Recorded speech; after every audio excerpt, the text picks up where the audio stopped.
So we're going to talk about exponential selling strategies. And I think the important part around exponential growth in sales is it's really about the practice of getting better every day. That's really what it's about in our business. It's not about really one bold stroke as much as it is about mastering the fundamentals. A number of years ago, I wrote a book with Trevor Green called Closing Bigger. In Closing Bigger, we went out and interviewed people who closed deals over $1 million and said, what do these people do differently than average sales professionals? What makes them exceptional at what they do? And to be honest, part of my motivation for writing the book was so I could figure that out. What was the silver bullet to closing these seven-figure deals? And so I went out, and as we started to interview these guys, what we discovered was really fascinating is, would you like to know the one thing you need to know about closing big deals? Anybody? You'd like to know it, right? So what we discovered is the one thing you need to know about closing big deals is there's more than one thing you need to know about closing big deals. That's what we do. That's what we discovered. In addition to this, as we interviewed these exceptional salespeople, they said things like build relationships, follow up, listen to your customers, be systematic, align your solutions with their problems and needs. And I went, wow, that sounds like every other salesperson I've met. They tell me the same thing. But when I really dug deeper, what I found about those sales pros, the top 1% of the 1%, is they're obsessed with the fundamentals. They're obsessed about getting better at the basics and fine-tuning their process on a regular basis. And really, that's what exponential selling is about. Exponential sales growth is about a coordinated and achievable series of shifts in your sales process to help create sustainable and significant compound growth. So it's not about any one big move, but a series of small ones. So here's sort of a little bit of math, and I kind of played with this recently and found that improving our sales process by 10% in 5 key areas is the same as increasing our outbound sales calls or increasing our marketing spend on lead generation by 50%. So improving really just 5 key areas by 10% is the same as increasing our lead flow by 50%, which I kind of like the first option better, personally. So if we look at this, think about the number of leads and inbound leads you have coming in right now, or the number of interactions you're having with prospects. Who here would say that it might be a bit challenging to deal with 50% more right now? Just a little bit, right? And so from this aspect, what do we do? How do we ratchet this up on a manageable level? So let's look at scenario 1. Let's say that we have 200 leads. And then we sit down and we write our annual business plan and realize that, I'd love a 50% increase, a 50% bump in revenues next year. So what do I do? So I decided, off of 200 leads, let's say inbound leads right now, I'm actually able to contact 120 via email, phone, or whatever, just to see that they're alive and kicking and maybe qualified. And then out of those 120, really 30 are truly viable potential relationships. So I'm able to either sit down with them or connect with them on the phone. And of those 30, I close 60%. So I've put the proposal to 60%. And then out of those 60%, I actually close 45% of the proposals I put out there. So I've got 8 deals at the bottom of the funnel. So if all of a sudden, if I want 12 major deals, let's say, in my funnel, or results coming at the bottom, all of a sudden now I can either increase that by 50% like this. So now instead of dealing with, 200 leads, I've got 300 to deal with. And I'm actually able to interact with 180, and of course have discovery meetings with 45 and write 27 proposals, and then eventually I close 12, which is my goal. But that's a lot of increased activity on the top of the funnel. So from an exponential growth perspective, instead, if we can shift that and just improve these 5 areas by 10%, it's a much more manageable and achievable approach to increasing our bottom line results. So now we've just got 220 leads to deal with. Who here would say it would be manageable to deal with 10% more leads, inbound leads, interactions than you are right now, right? Pretty manageable. So we're able to contact 66%, not 60, which now we've interacted with 145. And of those, we've decided that, 40 are worth interacting with or actually having a conversation with or even meeting with them. And out of those, we actually shoot out 26 proposals, and we've now increased by more than 50%. So that's a more manageable process. And that's really what it's about is, can I get 10% better at lead generation? Can I get 10% better at the conversations I'm having with customers? Can I get 10% better on how I execute my proposals and quotes? And obviously, can I get 10% better on how I negotiate and close a deal? And by doing this, it cascades to a point where we get a lot better results from truly some small shifts. And that's that daily, ongoing effort of getting better. So there's a whole bunch of areas that we can look at to improve our process, but today I'm going to talk about 3. So 3 areas that I feel can really improve your business and set you up for some exponential growth in your sales process. Number 1, the 3 vital components of a successful sales process. So I'll talk about 3 key areas here shortly that if we focus on, we can drastically improve most of our sales processes. Number 2, I'm going to share some insights through a couple studies I did with the Canadian Professional Sales Association just a few months ago on the impact of CRM and social media use on quota attainment, and sort of the hard numbers on how much that can actually help us improve our win rates. And number 3 is the 6 types of SaaS and cloud-based sales tools your team must use to compete and win. And there's a universe of cloud-based sales and SaaS tools, and we've all seen them. And so I'm not going to go through all 5,000 companies right now that are in the space, but I'm going to pick a few of my favorites and sort of share with you maybe some of the ways you can add some of these tools to your sales tech stack to make you more effective, or that you can help your clients with.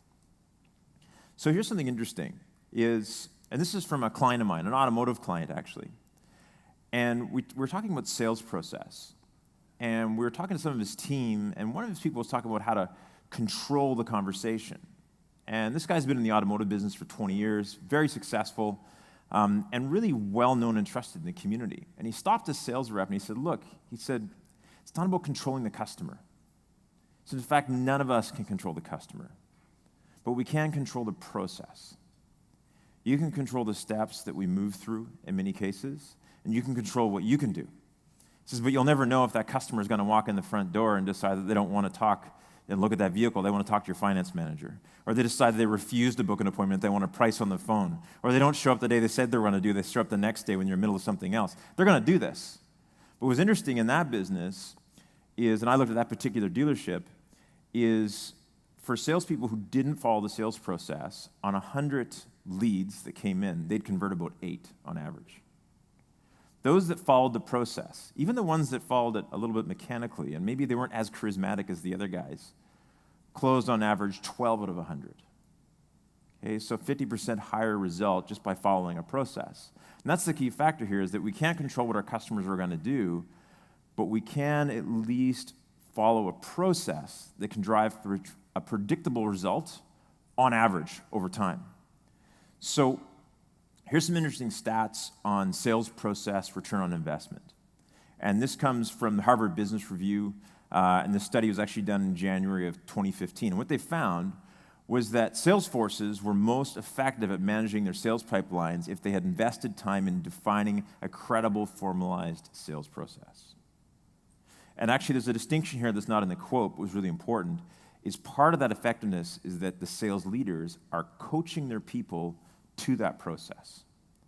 So our focus is on helping them get quantitatively and qualitatively better at each of these steps as sales managers or as business owners, versus managing through a dashboard and saying your numbers are low, you better make 20% more calls, or where are you at with this prospect? It's let's coach you through this process and get you better at each step in the process. And what they found was there's actually an 18% difference in revenue growth between the companies that defined, followed, and coached to a solid sales process and those that didn't. That's pretty significant. So when I look at organizations, and often I'll have a sales leader or a business owner call me and contact me and say, look, I want you to come in and I want you to work with my sales team. I'm like, fantastic.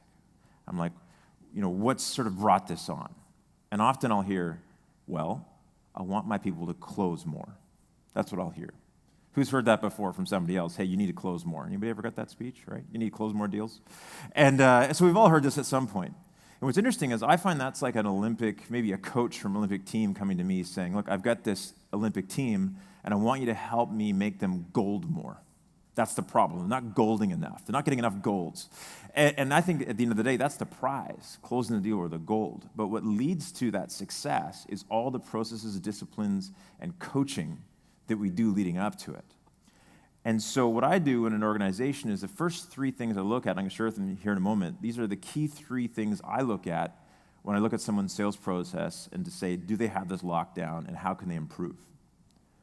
So here they are. Number one is the quality and consistency of lead flow.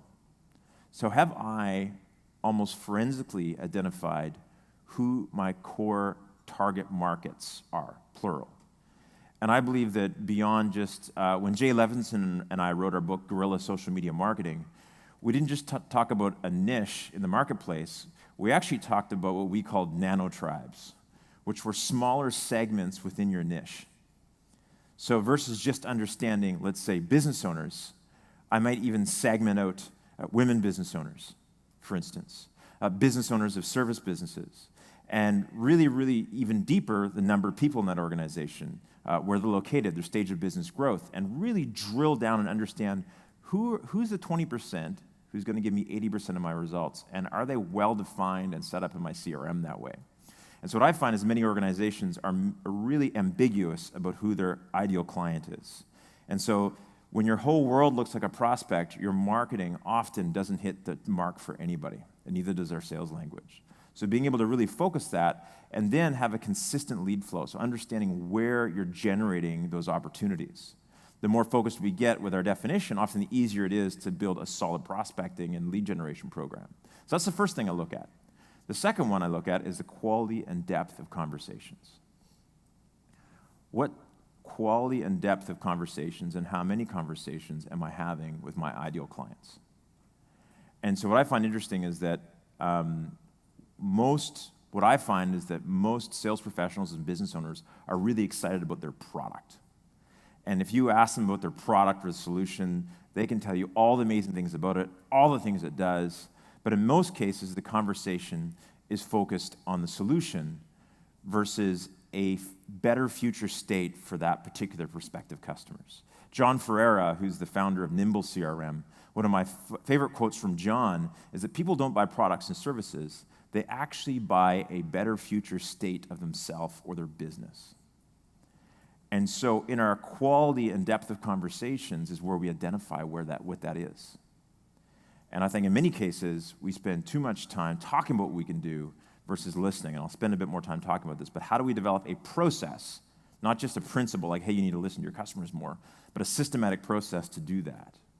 And then third, quality and tenacity of follow-up. And this, probably should be number one if I was going to rank them in areas of importance. If I think about in the last 5 years, all the organizations I've gone into and done a sales audit with, saying, what's their sales process? What are they doing? Where can they improve? I've never gone to that sales leader and said, you know what your people need to do? They need to stop following up so much. They're following up way too much. They're just way too disciplined in their follow-through, and they're staying connected with these prospects way too long. In every case, in most cases, people aren't following up enough, or their follow-up is really boring. Okay? Hi, do you want to buy? Hi, do you want to buy? Hey, do you like me now? Are you ready yet? Are you ready yet? Are you ready yet? When's your budget year? When's your budget year? When's your budget year? Are you the decision maker? Are you ready? And that's kind of boring follow-up. So either they're really boring at it, or they don't do enough of it. And so we need a process to be tenacious in our follow-up. And we talk about growing our clients and cross-selling, for instance. And in many cases, you're not going to grow a client or cross-sell in the first meeting. You're going to do it as the relationship grows and trust builds and they get to experience the results you get with them. But if you don't stay in touch and you don't nurture that relationship, you're not going to get the opportunity to have those conversations. So let's talk about criteria. So vague criteria. So someone says to me, Shane, I'd like to refer some people to you, particular potential clients. What type of clients are you looking for? And I say, well, I'm looking for big organizations that need sales training. Pretty ambiguous. That's tens of thousands of companies around the world, in all kinds of industries, in different states, cultures, corporate ethics, values, you name it. Pretty broad. How likely am I to be able to effectively, let's say, build an ad campaign around this for lead gen or develop partnerships? Very low.